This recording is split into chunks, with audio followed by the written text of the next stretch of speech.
I sit down, I light one up, and pour myself a drink. And I have found that it picks me up, it gives me time to think. It's been a long day, you know it's true, but I'm feeling right at home. And now I must say that time is due. Let's get on with the show, not just blowing smoke.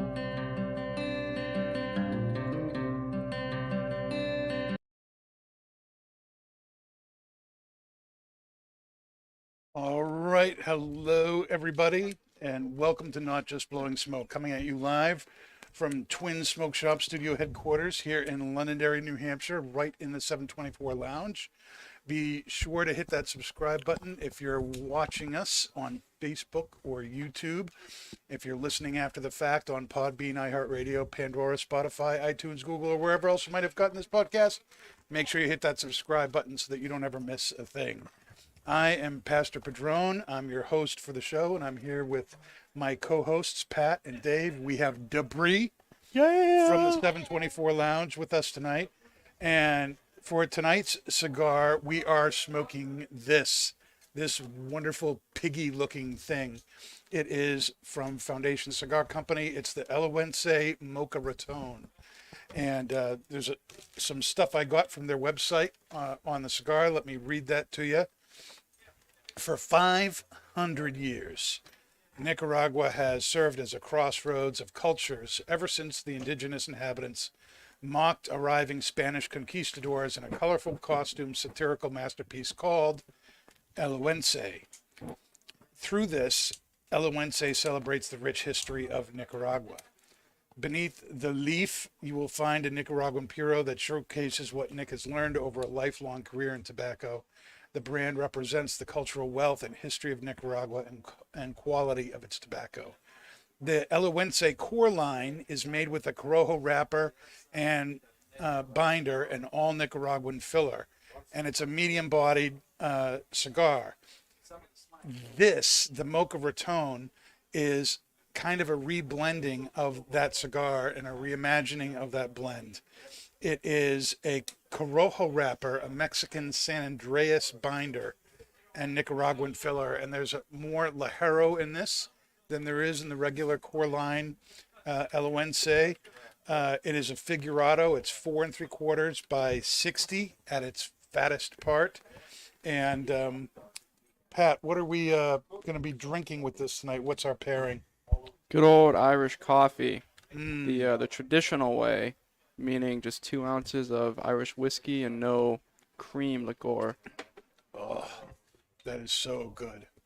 Yeah, I think that when you don't put Baileys or any cream inside of it, I think you kind of get a lot more out of it. You know, you get like the earthy notes, that nice like kind of espresso bitterness. The whiskey actually can come alive a little bit more. It's not kind of like watered down with the cream. Mm-hmm.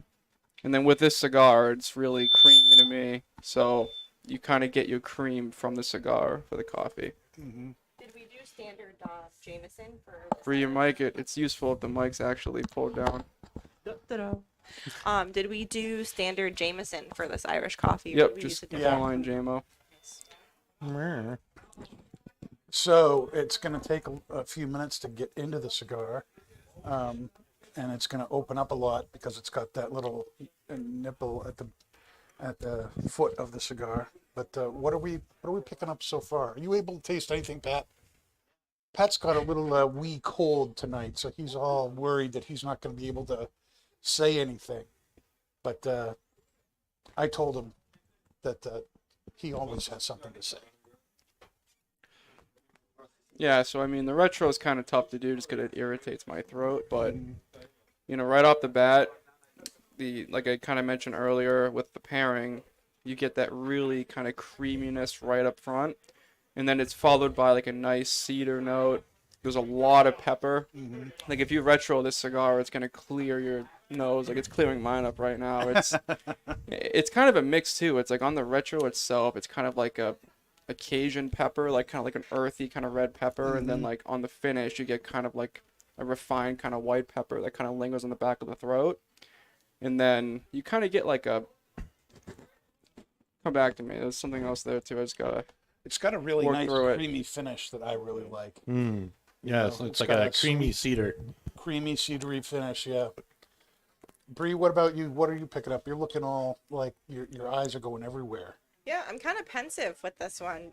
It's it's definitely not what I expected. I think I also expected that bold black pepper off the front, but it started out very smooth.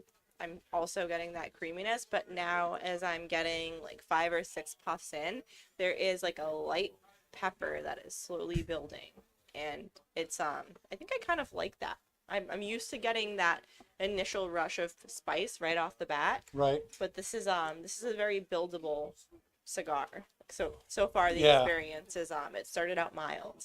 That's one of the great things about figurados is that the profile of the recipe changes as you go further up and further down the ring gauge.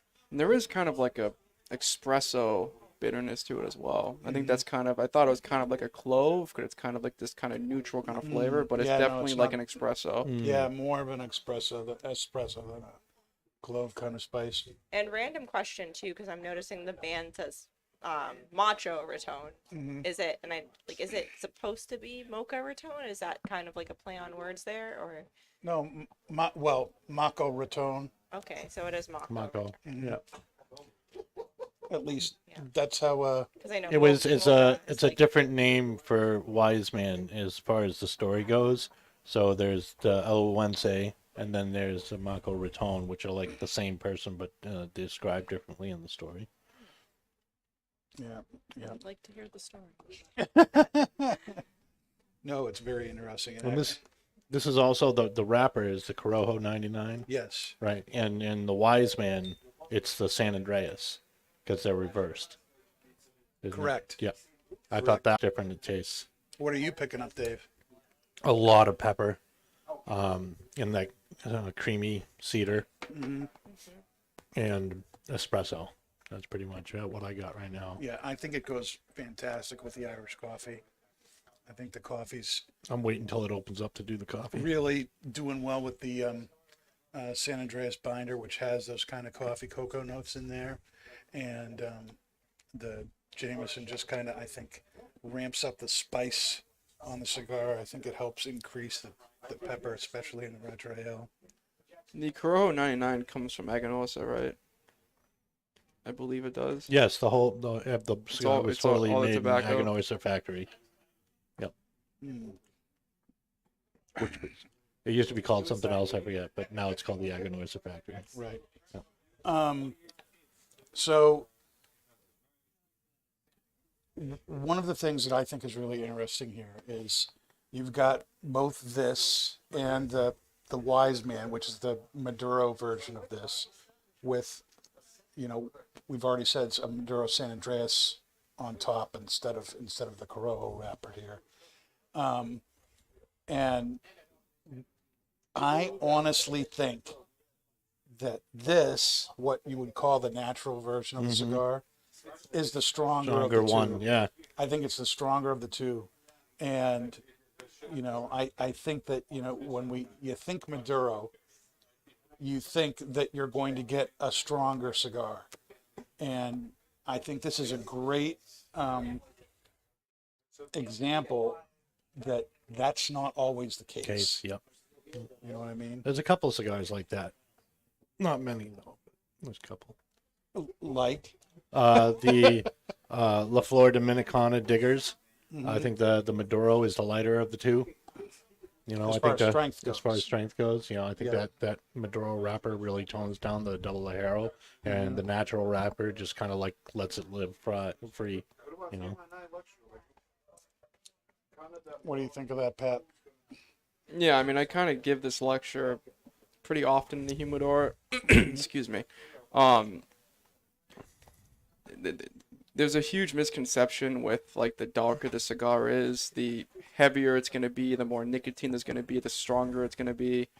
And if you just look at kind of like the makeup of a cigar, and I'll use Padron as an example because I'm sure most people recognize Padron. And the main difference, or the only difference for the most part, that they tell us from the Naturals and Maduros is just the Maduro, the wrapper has been undergoes a third fermentation, which kind of brings out that kind of dark hue in the wrapper. The Right. sugar is crystallized in the wrapper to get it that kind of dark Maduro color.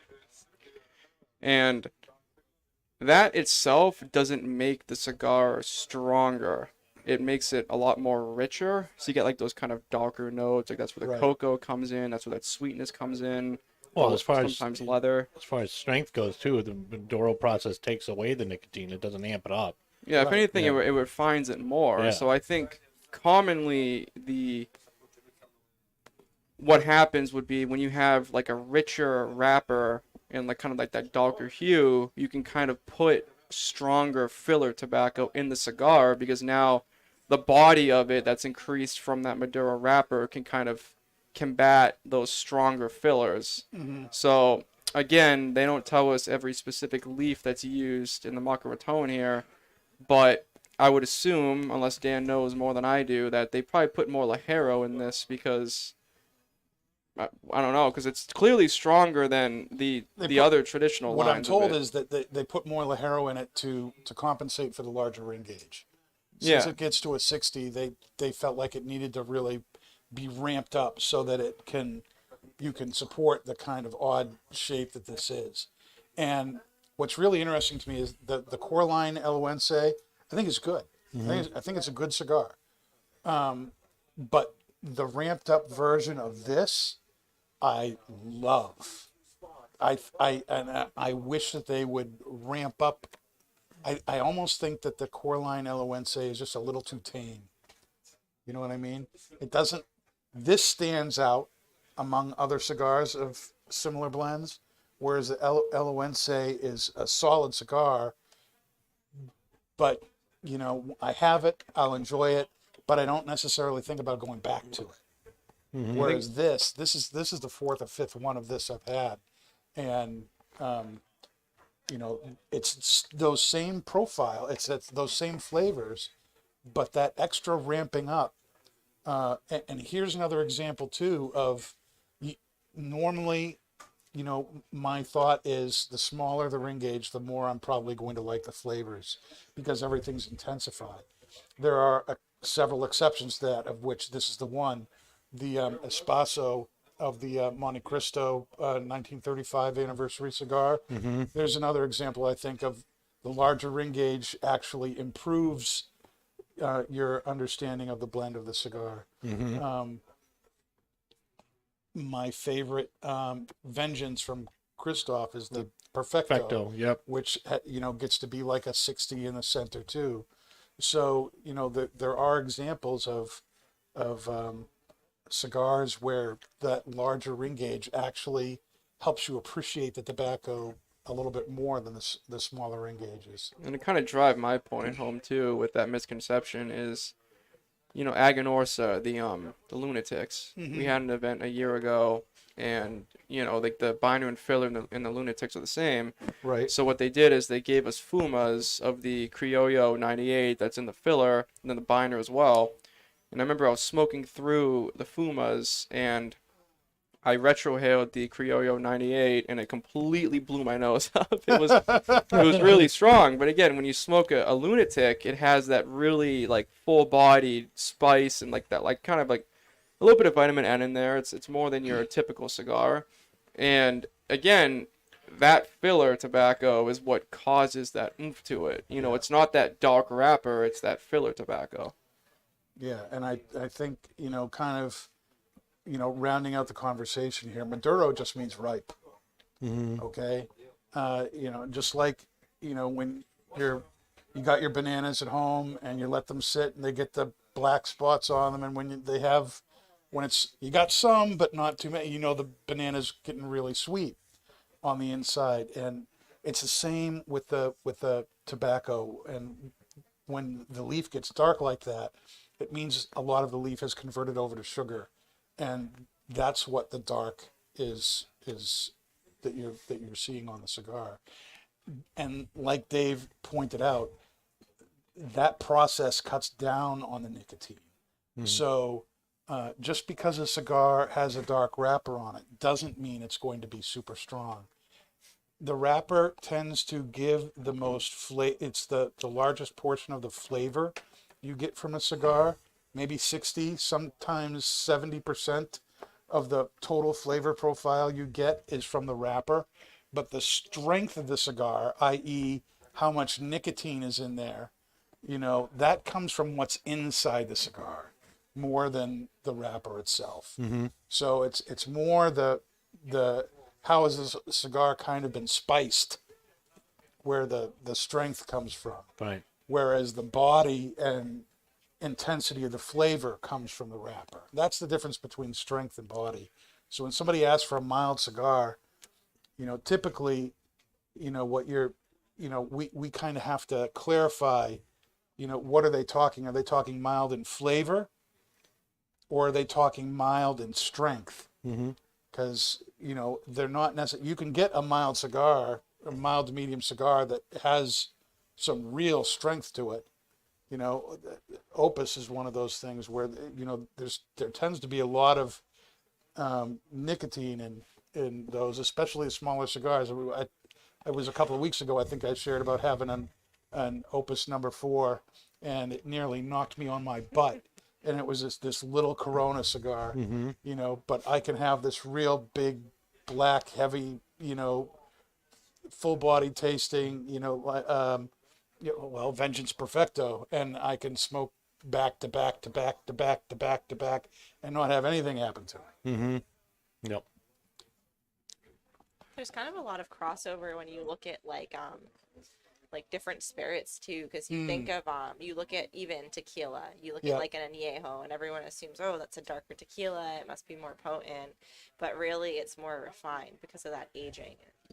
People are misled by the color, so I find that contrast between cigars and spirits kind of fascinating because it's the same exact concept. That's a good point too, because the guys at the lounge in Hooksett today, one of them brought in tequila, and it was clear, but it was wicked strong. That stuff will kick your ass. Yeah. Yeah. So that leads to an interesting thing that you and I were talking about before the show, Pat, that sometimes people will ask for a mild to medium bodied cigar and will suggest something that looks really dark. And the person goes, no, I'm talking a light cigar. Don't give me that full bodied stuff. How do you deal with it when you're dealing with customers who have that conception that the darker the wrapper, or the darker the spirit, the stronger it's going to be? How do you help people get over that? It's one of those situations It's an where educational moment. yeah, like that's where I solely rely on like the Tobacconist University stuff that I learned, because you can because I mean, two approaches. One approach is, darker doesn't mean it's stronger, you know what I mean? But then someone that's concerned or maybe had a bad experience with a cigar and got sick once, that's not enough for them. Right. So I think being able to explain to them like the process that creates that wrapper really helps, because like, for instance, like my example I use often is the Ashton line, someone wants a mild cigar and then they say, I'm going to drink some kind of a bourbon or a whiskey or, like a heavier spirit, but they don't want a strong cigar because they can't stomach it, So I'll go to the Ashton line and I'll grab an Ashton Maduro, and then they look, and then the Ashton Maduro is it's like a Colorado Claro. It's like a very dark wrapper. And then I'll suggest that to them, and they're like, whoa, whoa, whoa, whoa, whoa. And then I'm like, and then they look at the one above it on the shelf down there, which is the classic, just the true Connecticut. And they're like, that looks more like, the shade that I go for. And then being able to just explain how it's the same wrapper, one just goes through like third fermentation and, all those bells and whistles. Now they trust me, and next thing you know, they're enjoying it. And then that's actually, the Maduro is more mild than the regular classic. Because there's less nicotine because of the process. Right. Yeah. It's almost like people are almost, conditioned by coffee. You know what I mean? Yeah. The more cream and stuff you put in it, the lighter it is, the sweeter it is.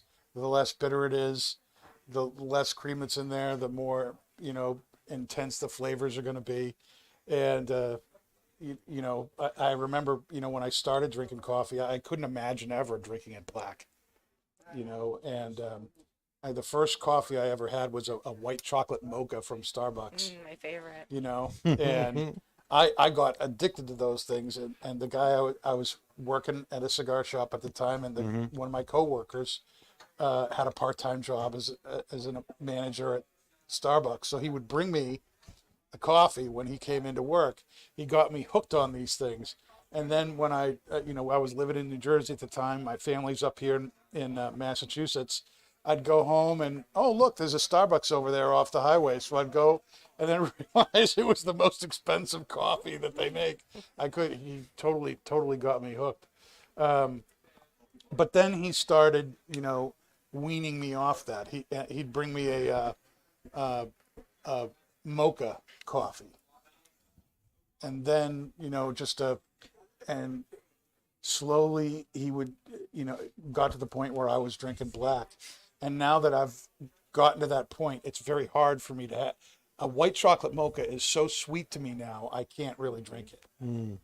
Every once in a while, when you got a sweet tooth moment, it's great, but it's so rich, and one is enough.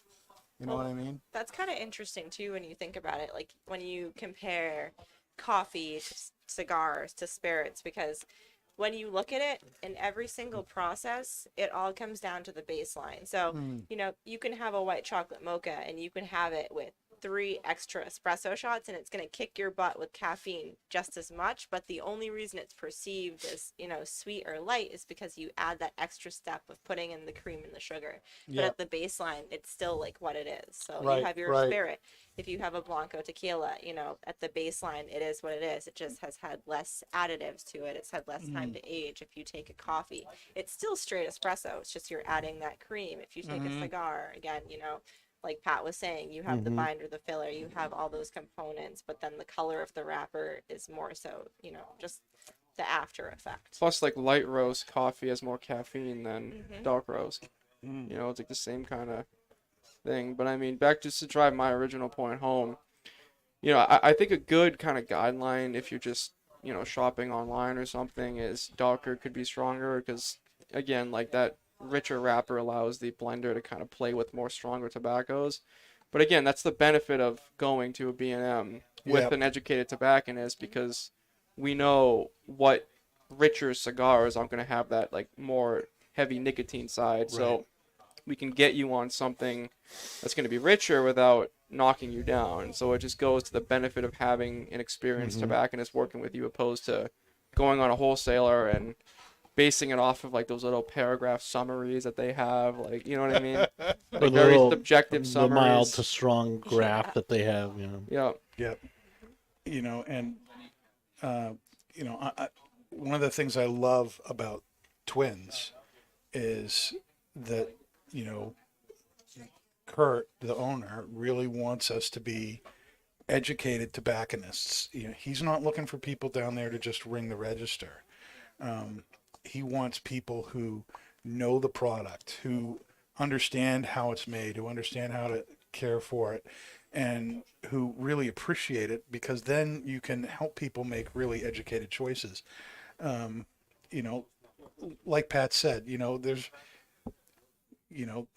there's certainly a reason why people think darker cigars are stronger. There are a lot of darker cigars that are stronger for the reasons that Pat said, because those richer, darker flavors of the wrapper, even though the wrapper has less nicotine in it, you can add stronger stuff into the binder and fillers to make up for that. But it's not always the case. It's a general thing, but not all the time.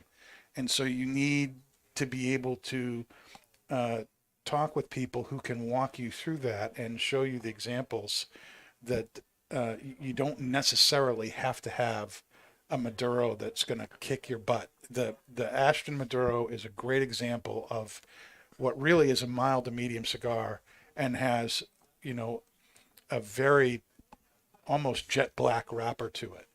you look at it and you're like, ugh, but you smoke it and it's very creamy. It's got some nice cocoa notes to it. It's really, it's a medium at best, right? Yeah, I would say mild to mild plus, Yeah. honestly. Yeah. I don't even, I don't even, but it fools you by how it looks. And, I've been fortunate that the 3 shops that I have worked in have all been shops that prided themselves on educating the people that they were at. Now, I've been at shops and I've, hung around places where that's not the case. And, it's one of the things that makes Twins stand out is that they take the time to really train everybody downstairs about, what's on the shelf and to really know the product. But we're kind of the exception, not the rule. And that's unfortunate because you get people who get bad advice, bad recommendations. It jades them. It colors their perceptions. There's misinformation, of course, all over the internet too. I want to talk a little bit more about that later on in the show. But, how do you, as a tobacconist, how do you help people get over that hump of not necessarily trusting you? And you can talk about that as a bartender too. It's the same thing Especially with applies. tequila. I mean, when I came here, looking at the bar, I'm like a deer in the headlights, looking at 140 different kinds of whiskey, scotches, bourbons. I have no freaking idea. I'm a cigar guy. So Bree says, "Hey, Dan, what do you want to drink?" I have no idea. One of each of everything. So she'll get me stuff, have me try it. I'll tell her what I liked, what I don't like. And, she, helps me through that process. You need somebody like that to help you appreciate the cigars that are available to you. Mm-hmm. That's kind of like where that subjectivity is important too, because I feel like we all have that disclaimer moment where we're like, just so you know, this is my palate, this is what I like, this is why I like it, but you might have a completely different palate and that's okay. So, I like, this is my palate. If you relate to that, then I can recommend something. And if you have a different palate, then I can suggest something that's more akin to that. So I feel like that's something that kind of comes up, probably for you guys downstairs too, but especially upstairs. Which like Pat kind of talks a lot about too. Pat's mentioned that in the past, those moments where you have something that you swear by. You're like, this is the cigar. It's the best cigar, and I love it. But you know that it's not going to really be for everyone. And I feel like that's kind of what that experience comes down to. Yeah, I mean, the secret of it too is like having the knowledge to kind of back up being as objective as possible. Like, there's people that come down that ask me what I like, and they kind of want to try something. Like for instance, like the casual like.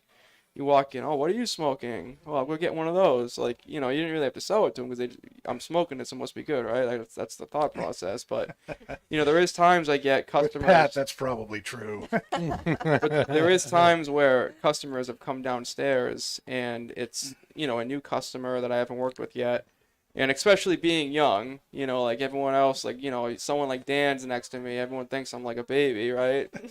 But, everyone just kind of correlates me with I'm young, I haven't smoked cigars too long, I've been a bit over 2 years now.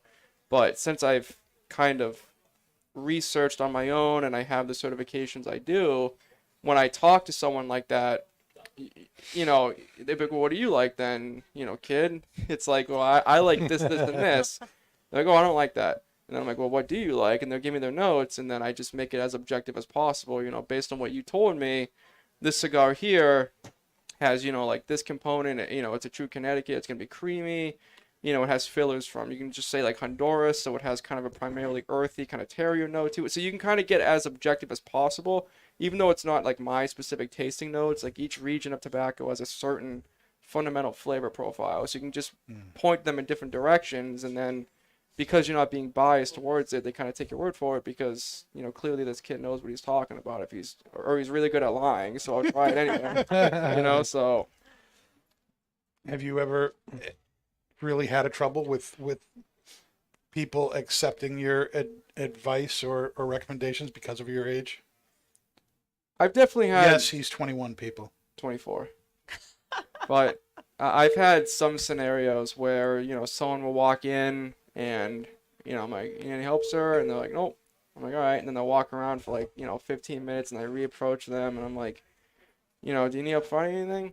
Then they say no. And then I kind of like try to engage a little bit more. And I'm like, this happened probably only 2 times.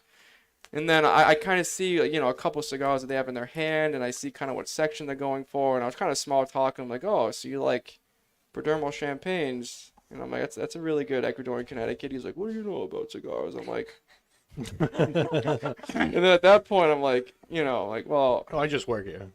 yeah, I'm like, well, I just told him, like, well, based on what you smoke, I'm gonna say you probably like X, Y, and Z, and they're like, have you had this cigar before? And I'm like, well, not only do I get a sample every time I see the cigar come in, but I'm like, yeah, I've had this cigar. And, some people just don't even, and it's almost like, I've talked to Bobby too, for instance, like being a female in the humidor, there's times that people think, again, very few times this actually happens, but some people think since it's a girl, they don't smoke cigars, and it's a very unfortunate bias to have because I know some girls, for instance, that know more than me in cigars, you know what I mean? Then I know more than some people at least about cigars, and I'm so young. So there's been a couple of times where people just don't want to deal with me because of my age, but I think for the most part the clientele that we get at Twins are very open-minded, so it's not very often. Have you ever had that problem, Brie, up here recommending cigars to people? Well, yes, because I feel like the common way that people start an interaction with you when they're new to the lounge, they come up, they say, oh, how does it work? Because they're cutting people, blah, blah,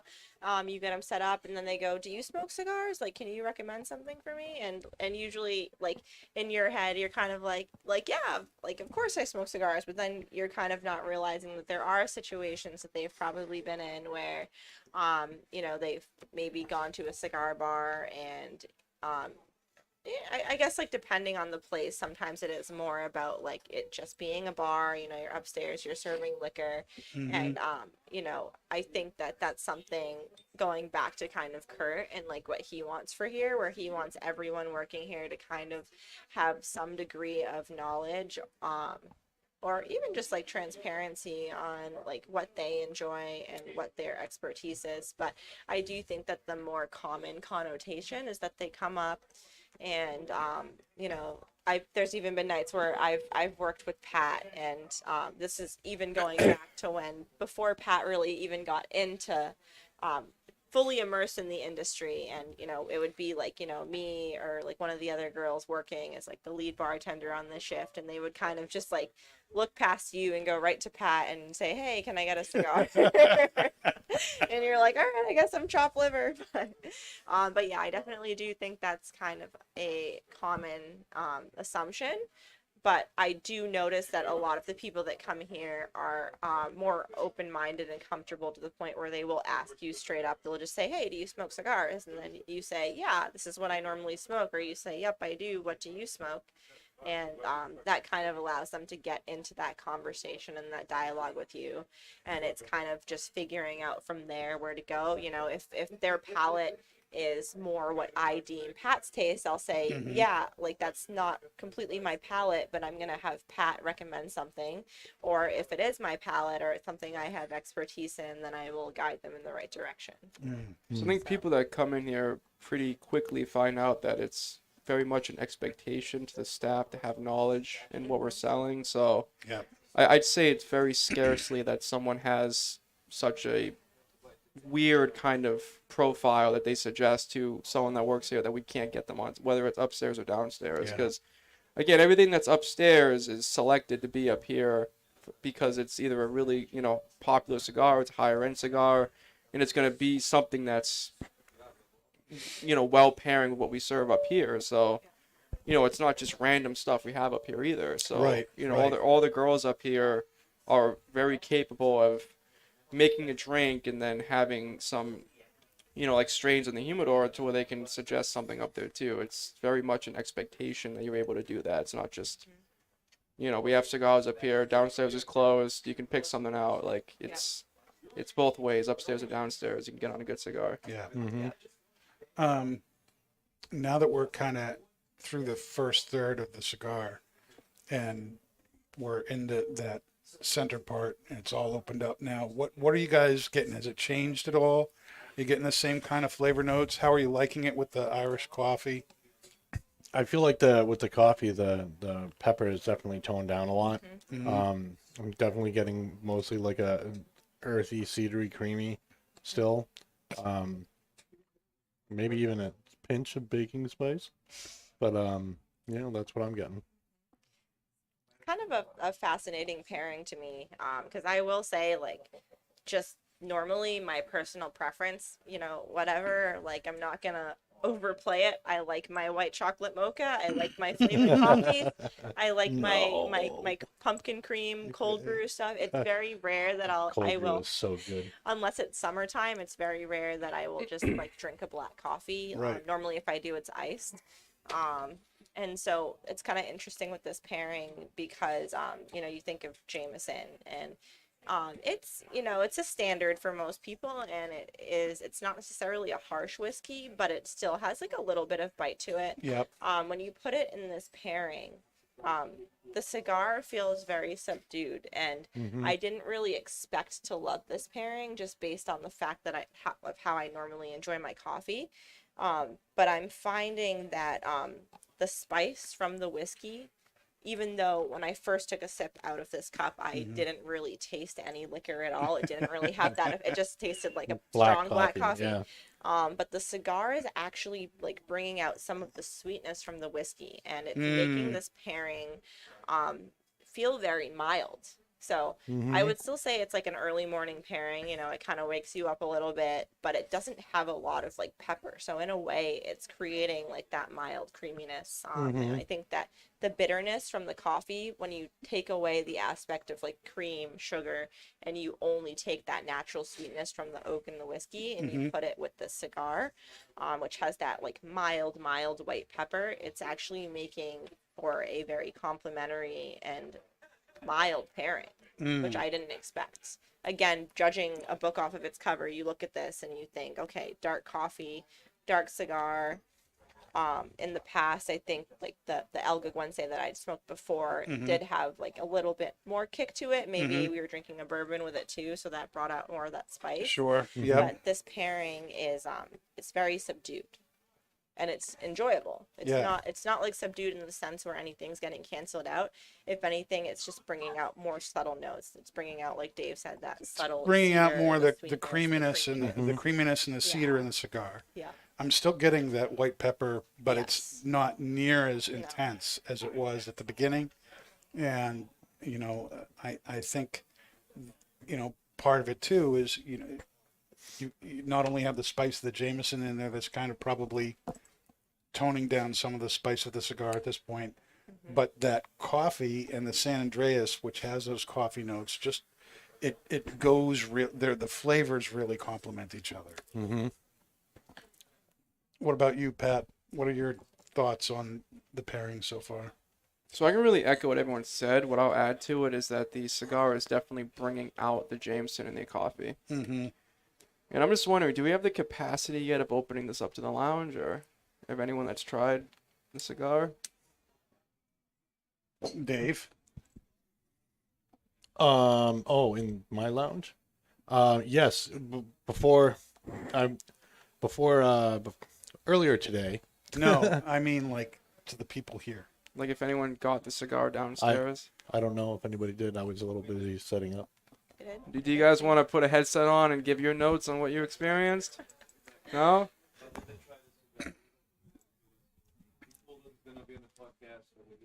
What did you think of it?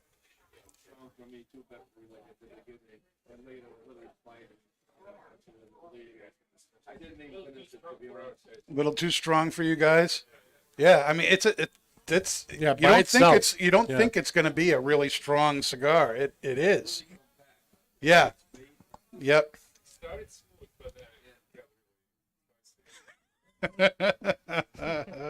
Yeah, it has a lot of spice in it on its own. And when you get down to the midway point, that starts to subside a little bit. but the front is much more spicy. That's true. That's why, like, I feel like what you're drinking with it really makes a difference, because, like, I feel like I would not have this cigar with, like, a high proof bourbon or something like that. I would have this cigar, with a coffee. I would have this cigar maybe with, like, a stouter porter that's a little more bitter. Like I almost feel like if you drank something sweet with this, it would make the cigar feel like a pepper bomb. Mm-hmm. But if you're having it with something that's a little bit more bitter and strong, it really just Yeah, it changes it takes that a lot. away. Because this is In like a good mild, way. Yeah, In a good way, too. like, this is like a mild cigar to me right now. Yes. It's Did not expect this to be a mild cigar at all. Mild in flavor, mild, right? yeah, mild. Yes. Right. I mean, because as far as strength goes, I'm feeling quite relaxed. Me too. Yes. This is, there is a lot more oomph to this cigar than it appears. Another cigar along that line that has the same kind of effect on some people is the Christoph pissed off cigar, the pissed off Christoph. You smoke it and you're like, this isn't that strong. It's kind of smooth and creamy and maybe medium bodied. I mean, what's this whole thing about? Why is it called the pissed off? And then you stand up, and then you realize you have to sit back down. So it's another example of just because the cigar's flavors aren't kicking you all over the place, that doesn't mean the cigar has no power to it. That's true. This is probably a good time to mention it. It's kind of like that formatting we talked about earlier in the week to kind of incorporate the lounge into the podcast. So going forward, we're planning on having the cigar and the pairings planned ahead of time throughout the week. So it's going to be posted up. So if anyone wants to actually enjoy the pairing with us live, then that's going to be an option to you guys. And then if you guys wanted to hop on the show, we're going to have like a separate mic kind of set up. You guys can kind of spend a few moments kind of giving your notes on it, calling us out if we're just lying to everyone or whatever, So if you guys want to contribute to the show and kind of give the consumer feedback on the pairing and everything, that's going to be an option to people. Sean, is there anything you want to say? You want to give your notes on the show? It's free, right? I'm just kidding. No. Nope, we're all getting charged after. No. Okay. He's had enough. Bring the tab, please. Oh my goodness. So kind of along the lines with our discussion tonight, my cigar confession is, just how really important it is to trust your tobacconist, and to, here at Twins, we really do, work hard to know our stuff, and we're not just reading, what's in the cigar magazines. We're getting today we had training on the Aladino line of cigars. We had the area rep come in and talk to us for an hour about the story behind Aladino, where it came from, how the cigars are made, what tobacco is used, where it's grown, And Loki wanted to be all of that stuff. And Edgar is actually going to be on the show next week with us. We're going to be smoking some Aladino cigars on the show, so it's going to be nice. Yeah, it's going to be my favorite. Really? Yes. What's your favorite Aladino cigar? The vintage series. The right vintage now. series. The Yeah. Lancero. I'm a Yeah. Lancero The nerd. Lancero, but So okay. It's like when I go downstairs and I'm not really trying to Such try a anything good new, and I cigar. just want old, reliable, like my favorite, hands Yep. down. Just That is smoke. I get amazing the Lancero cigar. vintage series. It's very, very good. So, and yet at the same time, I know it's kind of frustrating that not every place is like that. I've been at shops where, the people behind the counter not only didn't know their stuff, but they didn't smoke cigars. They, maybe they were a cigarette smoker, but they were there really to just mind the store, and as nice as those people sometimes are, where the shops I frequented, the people were always very nice. They couldn't be very helpful because they just didn't know the stuff. And, I think so many cigar shops are kind of run like even to educating people. There's no real thought on, what cigars to bring in or how to pair things or, and so, I feel bad when people don't have a place like Twins to go to, and, it's, again, I know I said it at the beginning of the show, but it's true. I mean, I'm kind of spoiled. The three places I've worked, a Little Taste of Cuba, and then Two Guys Smoke Shop, and now here at Twins, which I think is the best. I keep moving up. They've all been shops, though, that really cared about educating their staff so that they could educate their consumers. And I think when you are able to do that and you're able to educate the people who are coming into the store, those people get the best experience. And, the reason you smoke a cigar is to enjoy yourself or enjoy time with friends or to relax or to de-stress or, to celebrate some moment or something in your life.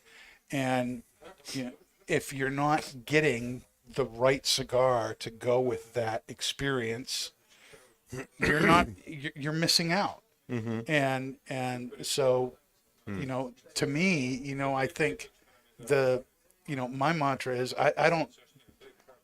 I'm in the cigar business, but what I'm really selling is time. I'm helping people make memories, and take time to stop and to de-stress and to relax with friends and family, and so that they can live better lives. I mean, that's really what we're about. And when you have that mindset, it's a whole different ball game when somebody walks into the shop. I mean, when anyone walks into a cigar shop, doesn't matter what cigar shop it is, they're looking for a cigar. You know what I mean? It's not like you're going into the mall and you go into the shoe store and you might just be browsing around, or you go into Kohl's or something and you kind of just walk all the way around the store and nobody in whatever department knows what you may be shopping for. That's how I feel when I'm at like BJ's. I'm just window shopping. Oh, that's a nice TV. But when you walk into a cigar shop, you're looking for a cigar. You're looking to get something there. So it's not this real heavy, sales kind of thing. People are there for what you have and they want what you have. You don't have to convince them of it. It is much more of, like Pat was saying earlier, listening to them, and finding out what their palate is, what their likes are, what their desire is, what kind of experience they're looking for, and helping them find the cigar that best fits that.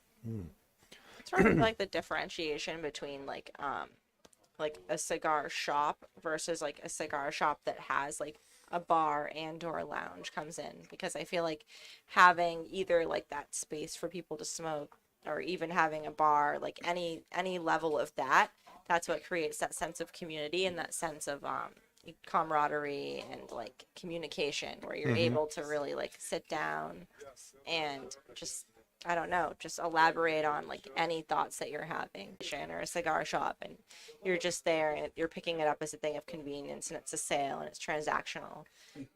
So I think like just from like visiting different shops, that's kind of like something I've noticed, like that difference between like shops that have like a smoking area and have a lounge or they have a bar, versus places that just sell cigars. Yeah. I'm going to intervene for one moment. One moment. But only because we just mentioned Edgar and he's going to be on the show and everything. So I just wanted to like let the lounge know, and then whoever's watching, that on the 28th we're doing an Aladino Halloween party. And we're open for another 10 minutes downstairs. If you guys are interested in getting a ticket to go now, it's $50. We hand-selected 4 Aladino cigars with Edgar to pair for the event. There's going to be, Dan can elaborate more on it, on the details, but there's going to be a pumpkin beer, and then Rabbit Hole sponsoring it too. So the ticket's going to get you the 4 cigars that you can walk out with tonight. And the Crojo Reserve number 4 is the cigar that we chose to pair with the pumpkin beer. So Edgar's going to be there too, and we talk about Trust Your Tobacconist. I have learned so much from Edgar. So any event that has Edgar involved in it, Dog Espresso, Right. which again is phenomenal. So Yeah.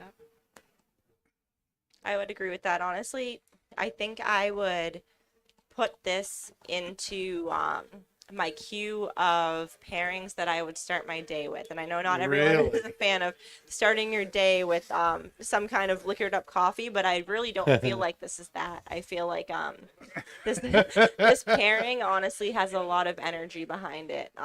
Like I said, it's not gonna put that that anxious taste in your mouth where you like have the cigar and the coffee and you're like wow and you're like on edge for the whole day.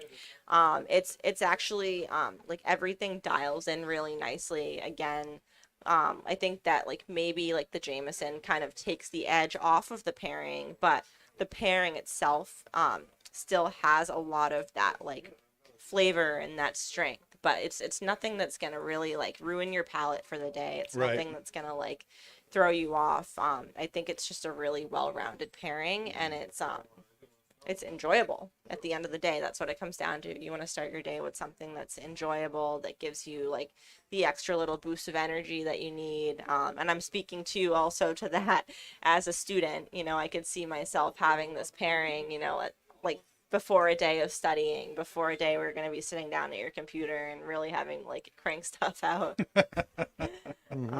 Basically, if you want to wake up and run through a friggin' wall, this is the pair. But not in a bad way though. Yeah. Not in the like, oh, I'm so on edge way. More so in that sense of like I'm focused, I'm ready to go. Yeah. Attack the day. Attack the day, yes. Yep. Dave, do you have anything you want to add to that? Nope, that pretty much said it for me. All I right. pretty much agree. So we're going to take a break, and when we come back, we're going to be switching over to pipes and doing Gawith Hoggarth's Best Brown Number 2 Flake. We'll be right back.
All right, everybody, we're back. Thanks for hanging in there. And now we are doing this. We are doing this bulk tobacco from Gawith Hoggarth, Best Brown #2 Flake. And when you go to the website, tobaccoreviews.com, or to DC, who is actually Gawith Hoggarth's Best Brown Flake #2 is a medium strength flake tobacco blended from the finest Virginias and Burleys. It's manufactured by Gawith Hoggarth, which has been around for a very, very long time. The company was formally put together in the 1800s, but its roots go all the way back to 1792. And the flakes in this tobacco are quite big. There you go, right there. It's like a good 6 inches long for that That's what she said. flake there. And tonight we are pairing with this, the 724 Lounge Barrel Select of High West. Bree, are you able to talk a little bit about that particular Hell, I bourbon? can talk about it. You can Dan. talk about it. Oh, Pat Well, stepping Bree up can to the probably hop plate. in. Yeah, you go first, though. It's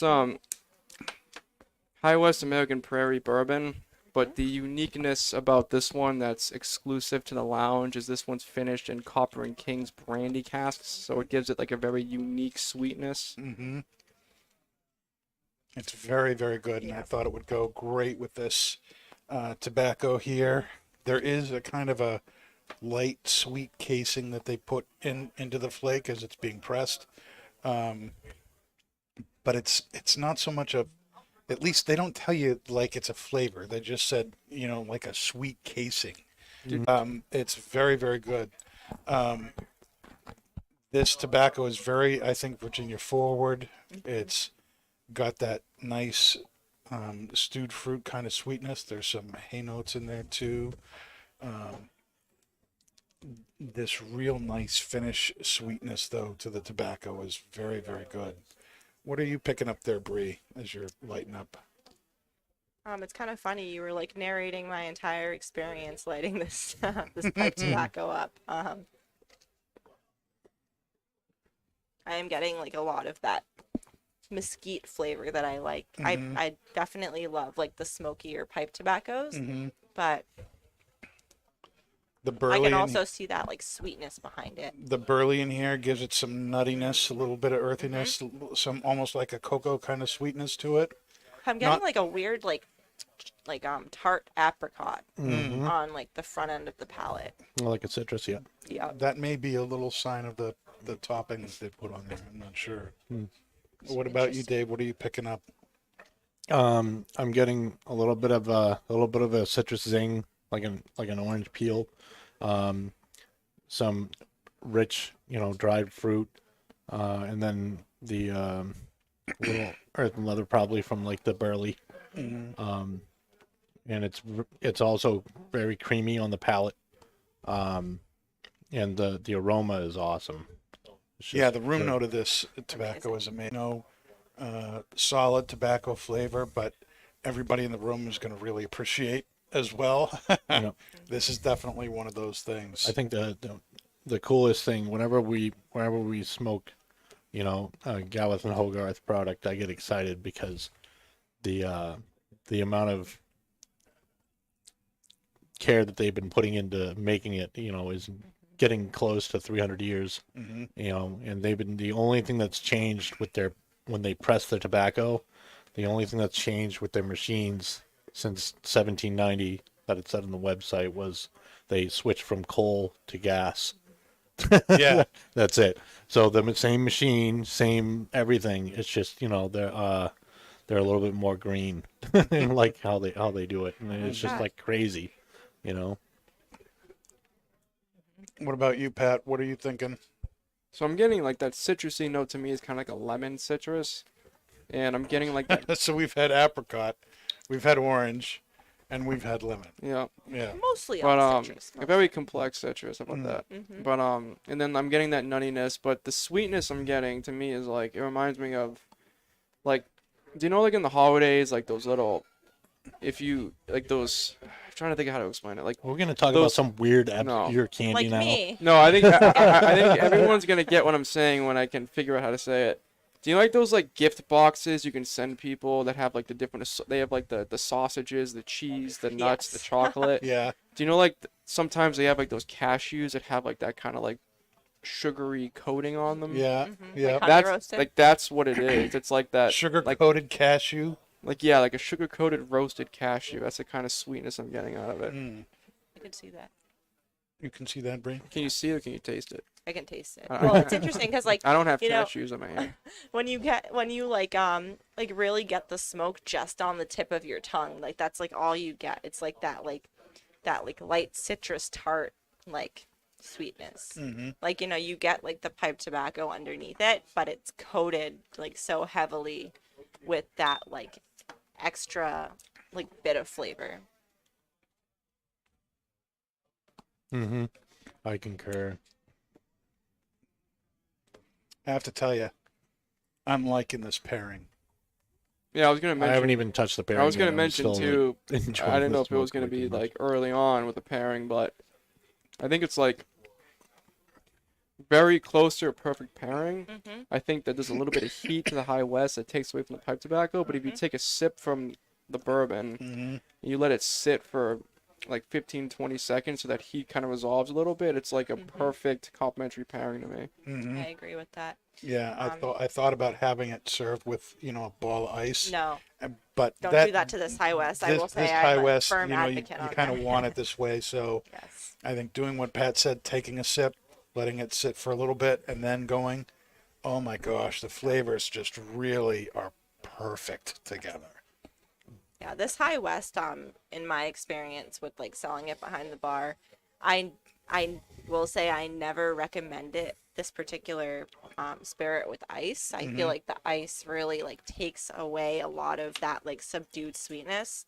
Like this bourbon in general doesn't have a ton of bite behind it, so I really don't feel like it needs anything. Like, I mean, maybe if you want to subdue it a little, like a drop of water, but anything more than that I think really takes away from this spirit. But with that said, having a spirit like that with a pipe tobacco where you get a little bit of that spice, but there's also so many complex notes, I think it really opens up what else is in that pipe tobacco as well as what's in the bourbon. Plus, the interesting thing too with the high west that when we were like sampling the different barrels, like we actually found that the ice intensified like that strength and like the bite of the bourbon for whatever reason. Yep.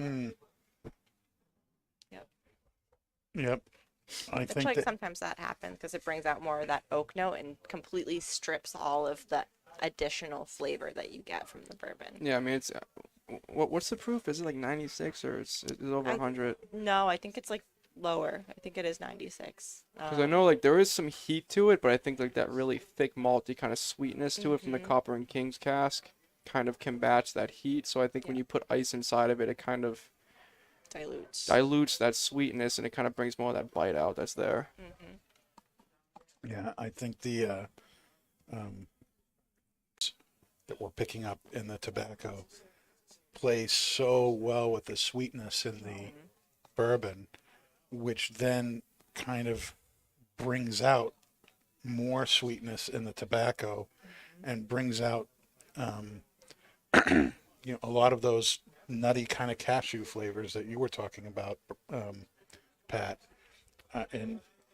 so it's bringing forward things that are there, but you get to experience them more through the pairing, and I'm just really amazed at how this is going together. Woo. Even So just are like you on gonna the die, road Dave? Yes, smoking the glass really makes this sweet. Like it is bursting with sweetness right now. The drink, it's unbelievable. It's kind of similar to the experience of if you just like, you smoke the pipe tobacco a little bit and you stop puffing on it, but you're around people that are smoking it. Even just getting the room note of the smoke and sipping it with this bourbon, it's still bringing out that like citrus. Interestingly enough, it's Woohoo! I don't know, it's interesting. That's why like when I was working the bar, I like really my, like to smoke sit for a minute too. like whatever I would suggest for 724 to pair the cigar was always a new High West barrel, just because like I don't think I've found a cigar yet that it doesn't pair with. Yep. It's very compatible with almost every cigar. Honestly, maybe like a very mild Connecticut might have a problem with it because there was a little bit of heat to it, but a lot of your like medium-bodied cigars and above, which is where most I think people kind of sit, would go well with this. What do you think, Dan? It's very good. It really does bring out the sweetness in the bourbon when you smoke the glass. And some of those nutty notes from the tobacco, I think, get into the bourbon as well. Mm-hmm. And I think that's one of the things that is bringing out the sweetness is those nutty flavors tend to have a little bit of sweetness to them. I feel like I'm getting a lot more of that apricot on the tip of my tongue with it too. It's a very easy tobacco to smoke. It's very enjoyable. There's lots of flavor. Kind of like with the Mocha Raton that we had, there's some power to this tobacco as far as the vitamin N goes, but it's a very medium bodied blend. So there's it's something that you could smoke any time of day. I think it would be a great first thing that you had. It would be a great last thing that you had. I agree with that. And I think it could go with a lot of different things too. But this, again, one of the great things about Twins and the Lounge, we have like 9 different barrel selects, and it's great to be able to have those choices where you get variants of popular spirits that you just can't get anywhere else, and to find something that's so enjoyable like the High West Prairie barrel select is just a treat. It is honestly, it's my favorite barrel select we have here at Twins, from the bourbons anyway. I almost always am, if I'm up here like wondering what to get, that's probably what it's going to be. It's really good stuff. One of the things we talked about at the front half of the show that I said I wanted to talk about a little bit later was the internet and a lot of the misinformation and stuff that's out there, which again goes to the importance of being able to find a trustworthy tobacconist, or a source of information about what you're getting, whether it's cigars or pipes. And one of the growing areas of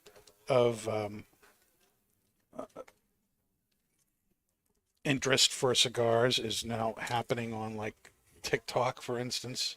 I still can't get into TikTok. My wife, she sends me stuff from TikTok.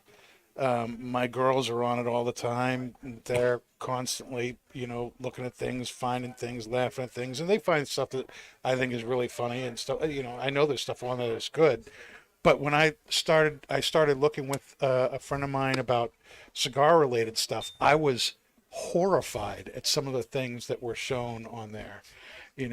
Here's how you cut a cigar, and the guy takes his cigar and he takes his cutter and literally like lobbed off an inch of the cigar, and he holds it up. That's how you cut your cigar. And it was just like, this is horrible. I audibly gasped when I saw it. It was, the amount of misinformation on there. And then how to light a cigar. You watch this guy completely, it's like you're watching a rocket take off, and the back of the cigar is like a blast wall, and you see flames going everywhere. These people have no idea what they're doing, and yet they have hundreds, thousands of views or whatever on these videos, and it freaks me out, at how much bad information there is on there. Have you guys seen this? Yeah. On the internet too? I almost feel like it's positive and negative. It's negative because it is what it is. Like there's probably plenty of people now that are destroying cigars, but I guess it also it works for us, or it works for any knowledgeable retailer, tobacconist, enthusiast, because we're able to even like take more seriously our role of properly educating people on, what they're doing with cigars. It's a matter of, there's always going to be like someone out there that's doing it wrong. There's always going to be someone out there that has, an opinion or something that isn't necessarily like the best. But all that means is that it just gives us more leverage to intervene and step up and say, this is the proper way to do things. So. Have you ever had to correct somebody's misrepresentation up here at the bar? Yeah. I mean, and I think Sean, our manager, just like got another one of the same cigar, and it's still like it's not burning right, like it's falling apart. And then we're looking at it and we're like, well, that's because it was cut wrong. And there's definitely like people that will insist that like, no, like I swear I cut it right, I'm doing everything right, and it's still not smoking.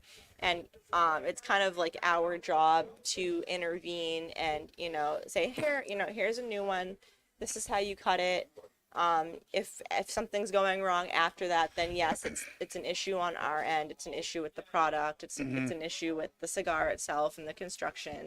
But I think it's really important for them to feel like, we're not cheating them, because a lot of people will come up here with that notion that, oh, they sold me a crap cigar, like I'm getting ripped off. And, for the most part, it goes well, and people understand, and they see, oh, okay, that was the error in my way, or that was the error of the cigar, and now I know. But you still do worry about those situations where they're gonna turn it on you and say, oh, you guys sold me a crap cigar. I've had the same thing happen with pipes too. I mean, I remember a customer came in and showed me a pipe, and it had this hole in the middle of the front of the pipe. I'm like, oh, that's horrible, and we'd replace the pipe. 2 weeks later, that customer would come back, there's a hole again in the same spot on the pipe. And now I'm starting to get suspicious. Are you doing it? Are you using a soft flame? Are you lighting it? No, I've been doing everything you told me to do. Okay, we're gonna one more time. They get a third pipe. They bring it back 2 weeks later. It has a hole in the same place. There is no way on God's green earth that 3 different pipes have the same weakness in the same area. You can't tell me it's not you. And then come to find out they are. They're using a torch and they're throwing it down there when the bowl is almost empty. They're trying to get and they're lighting the bowl of the pipe, thinking that they're smoking tobacco when what they're smoking is briar because there's nothing in there, and they burn it out. It's like, and they swear to me they're not doing anything wrong. Like, that's the only brand of pipe that this ever happens to. But it is. It's this. They don't trust, the recommendation that you don't want to use a torch on your pipe. Yep. Do not use a torch.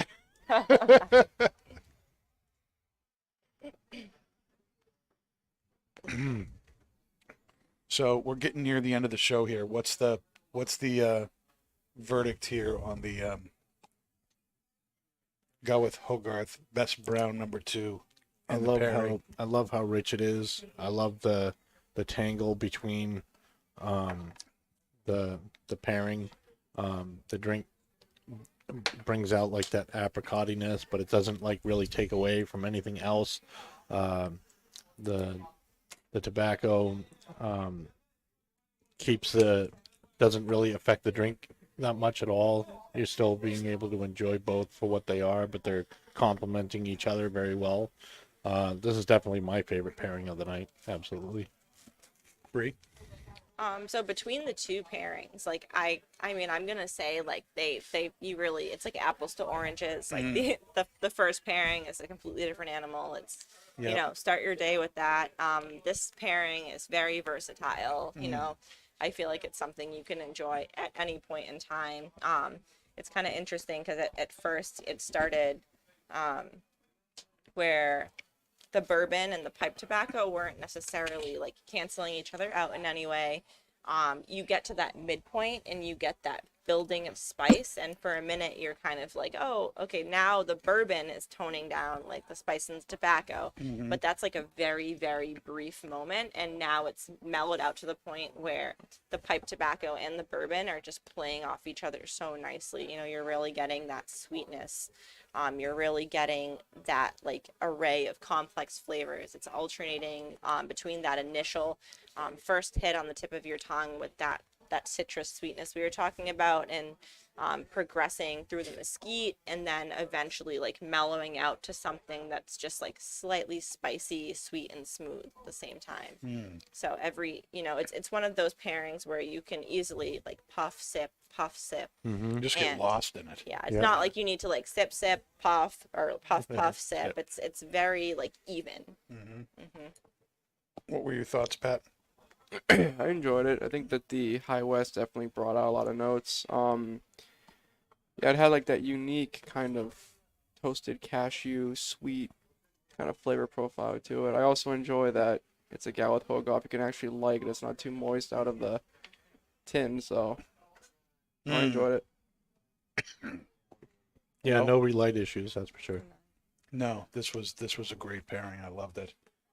Totally right. There's really, you know, there's stuff from Gawith Hoggarth that I like more than others, but I like everything they make that we have so far. They make a lot of stuff. There's no way we could carry it all, but you know, I'm glad to can say, try. you know, we have a very, very solid selection of their stuff downstairs, and All rounded. very, very glad for that. Next week on Not Just Blowing Smoke, we're going to have Edgar from Aladino on the show with us. It's going to be kind of a preview of this big Halloween party that we've been talking about that's going to happen on the 28th. We're going to have a